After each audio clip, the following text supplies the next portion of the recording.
Halo sahabat konsumen, sebagai seorang konsumen yang telah menjalankan kewajibannya untuk membayar barang yang ingin dibeli, tentunya konsumen perlu untuk mendapat hak-haknya.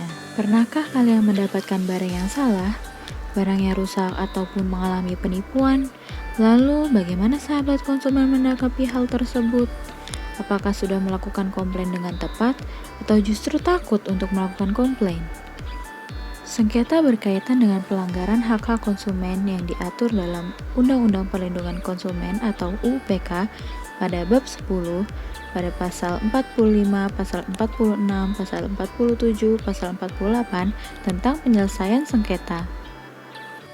Reaksi ketidakpuasan konsumen dapat ditunjukkan melalui negative form atau menceritakan kejelekan kepada orang lain, mengkomunikasikan komplain, meminta ganti rugi, perolehan penggantian, bisa barang atau uang melalui perusahaan atau pihak ketiga, serta memboikot keputusan pribadi untuk tidak membeli kembali.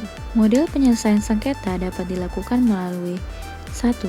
Langsung antara konsumen dengan pelaku usaha. Yang kedua, surat.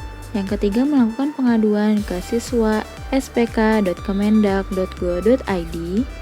Yang keempat, melalui mediator seperti YLKI atau BPSK. Yang kelima, litigasi. Yang keenam, class action.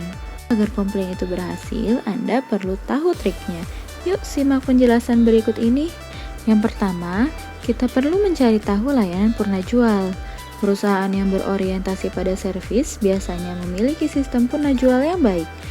Ada yang boleh tukar dalam waktu seminggu, ada yang memberikan garansi 1 tahun, dan ada yang bersedia memperbaiki dengan sedikit biaya jasa. Tanyakan ketentuan purna jual pada pramuniaga, toko, atau kasir. Yang kedua, dasari keluhan Anda dengan itikat baik. Meski jengkel, utarakan komplain dengan dasar niat baik dan tetap ramah agar produsen memperbaiki kualitas produk atau pelayanan mereka. Yang ketiga, hubungi pihak terkait secara personal. Jangan terburu-buru mempublikasinya di media sosial. Prioritaskan komunikasi 2 arah terlebih dahulu. Jika pramuniaga tidak bisa memecahkan masalah Anda, jangan langsung emosional. Barangkali kasus Anda memang agak luar biasa sehingga mereka tidak tahu prosedurnya. Anda bisa menghubungi manajer atau person in charge yang membawahi permasalahan Anda. Yang keempat, siapkan bukti. Bukti-bukti itu bisa berupa bon pembelian, struktur, resi, rekaman, atau foto. Buatlah juga kronologi tertulis berdasarkan fakta dan bukti-bukti tersebut. Hindarilah menulis pendapat pribadi atau komentar subjektif dalam daftar komplain. Yang kelima, bersikaplah objektif. Berdasarkan pada fakta dan bukti yang ada, jangan mengada-ngada sehingga menimbulkan kesan subjektif dan menyudutkan. Yang keenam, berorientasi pada solusi, bukan kompensasi. Berorientasilah pada solusi yang ditawarkan oleh produsen. Jangan berorientasi pada besaran nilai ganti rugi yang ditawarkan. Sebaiknya Anda juga mengutarakan solusi saat Anda melayangkan keluhan Anda, sesuai dengan hak-hak Anda sebagai konsumen. Yang ketujuh, tetap fleksibel. Tetap terbuka dengan solusi yang ditawarkan oleh produsen. Jangan terlalu kaku mendapatkan ganti untung. Berikanlah juga kesempatan untuk bernegosiasi daripada terus-menerus mengajukan komplain dan tidak mau merasa kalah. Yang kedelapan, beri batas waktu. Meski siap bernegosiasi, Anda harus mempunyai ketegasan dengan memberikan batas waktu. Biasanya batas waktu itu dituliskan secara jelas di bagian penutup surat komplain. Apabila komplain tetap diabaikan, lakukan teguran resmi yang ditunjukkan ke nama atau posisi yang lebih tinggi dalam perusahaan. Yang kesembilan yaitu memanfaatkan peran media.